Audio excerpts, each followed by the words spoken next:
this guide, I'm going to show you how to use SD card reader on Android phone. This is the best method. This is Aiden from JustBoz, and before we get into this guide, make sure to like the video and subscribe to the channel with all notifications on. It really does help with the channel, and it lets us know that you want more content like this, so we greatly appreciate it. If at any point throughout this guide you did have any questions, just ask them down in the comment section below, and we can help you out further. I'm going to be doing my best to reply to every single comment down there.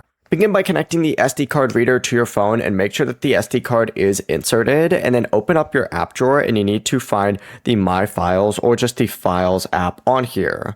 Open it up, and then from here you need to look under the storage section and you're going to see your phone's internal storage along with the connected SD card. Now depending on your phone, it may appear as SD card, USB storage, or something similar. Sometimes it's also called external storage. Simply go ahead and tap on the SD card to view all the files stored on it. You can also move files between the SD card and your phone just by selecting a file, tapping move, and choosing internal storage or another folder. The process is as simple as that. Before you do leave, make sure to like the video and subscribe to the channel with all notifications on. It really does help with the channel, and it lets us know that you want more content like this. We'd greatly appreciate it. And if at any point throughout this guide you did have any questions, just ask them down in the comment section below and we can help you out further. I'm going to be doing my best to reply to every single comment down there. Peace.